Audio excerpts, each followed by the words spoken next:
안녕하세요. 공방과 무인 매장을 함께 운영하고 있는 메이주입니다. 카메라 앞에서 이야기를 해본 건 예전에 인스타 라이브로 몇 번 있었지만 유튜브 영상을 이렇게 본격적으로 촬영하는 건 처음이에요.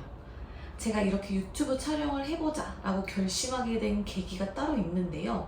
바로 여러분들이 많이 궁금해 하시는 무인꽃집 때문입니다. 제가 인스타 릴스나 스레드를 통해서 무인꽃집에 대해 업로드를 하니까 창업비용부터 자리는 어떻게 정하는지, 이게 정말 수익이 잘 나오는지 다양한 질문을 받았어요. 그래서 무인꽃집을 왜 시작하게 되었는지, 매장은 어떻게 구하고 어떻게 자동화 수익 구조를 만들었는지 하나씩 자세히 말씀드리려고 합니다. 사실 저도 이걸 처음 시작할 때 고민이 정말 많았기 때문에 여러분들이 어떤 걸 궁금해 하실지 너무 잘 알고 있어요. 그래서 저의 경험을 바탕으로 많은 정보를 드리고자 합니다. 우선 오늘 이야기할 주제는 제가 왜 무인꽃집을 시작하게 되었는지, 그리고 어떤 기준으로 매장 위치를 정했는지 간단하게 말씀드리려고 해요. 보통 꽃집 하면 잘 보여야 되니까 큰 길가가 좋은 자리 아닌가라고 생각하시잖아요. 근데 저는 정반대로 무려 40년 된 오래된 건물, 그리고 사람들 눈에 잘 띄지 않는 안쪽 상가를 골랐어요. 그리고 지하철역 도보 1분 거리 역세권이고 주변에 대단지 아파트가 있는 입지에서 단 500만 원대로 매장 세팅을 하고 오픈을 했습니다. 어떻게 했는지 궁금하시죠? 제가 처음 창업을 시작했을 때는 시들지 않는 꽃을 다루는 공방이었어요. 예약 주문과 온라인 판매 위주로 운영을 했고, 점점 노하우가 쌓이면서 창업 클래스까지 진행하게 되었습니다. 그런데 어느 순간 모든 수익이 내가 움직여야만 발생한다 라는 생각이 들었고, 언제까지 내가 이렇게 체력과 시간을 많이 쓰면서 일을 해야 할까? 그리고 그에 비해 내가 돈을 잘 벌고 있는 게 맞는가? 솔직히 현타가 왔습니다. 그래서 저는 고민을 했던 게, 내가 가진 장점을 살리면서 더 효율적이고 자동으로 돌아가는 구조는 없을까? 그때 떠올린 게 바로 무인 매장이었습니다. 이미 저는 시들지 않는 특수 생화인 프리저브드 플라워를 직접 제작하고 판매해본 경험이 많았어요. 어떤 상품이 잘 팔리고 고객들이 무엇을 원하는지도 잘 알고 있었죠. 게다가 이 꽃은 시들지 않기 때문에 관리가 정말 쉬워요. 그래서 생각한 게, 이건 사람이 매장에 없어도 팔 수 있겠다.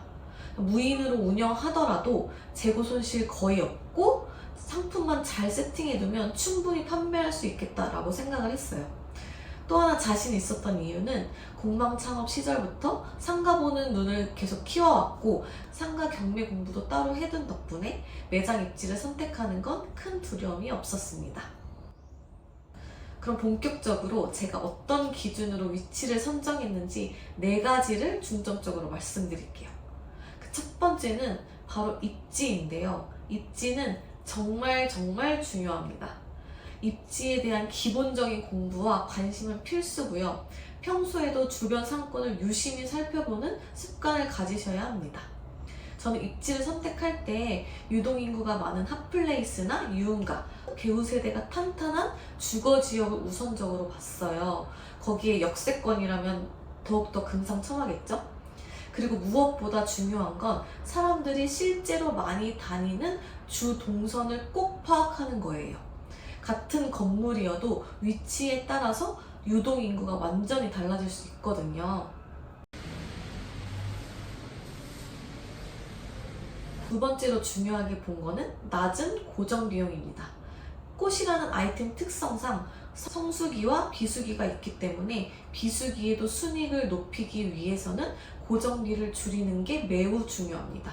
이건 생존의 핵심이라고 볼 수 있어요. 그래서 월세와 관리비가 높지 않은 곳을 찾았습니다.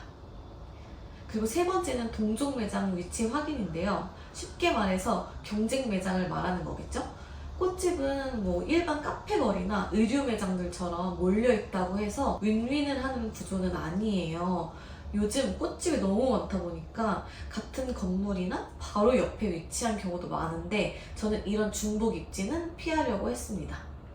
그래서 최종적으로 제가 선택한 곳은 대단지 아파트가 있어서 배우 세대가 탄탄하고 다이소나 복권방 같이 사람들이 많이 찾는 생활 밀착력 상권 안에 있는 거의 40년대 오래된 상가였어요. 특히 다이소로 가는 길목 동선에 위치한 매장이라 유동인구 확보에 유리했고 역세권임에도 불구하고 오래된 상가라서 월세도 저렴했습니다. 그리고 제 매장은 24시간 무인이기 때문에 검색해서 방문하는 고객도 많은데 주차가 가능하다는 점도 큰 장점이었어요. 반면에 길가 상권이나 유흥가 주변은 주차가 어려워서 좀 불편할 수 있거든요. 그리고 마지막으로는 바로 비용 구조와 세팅입니다.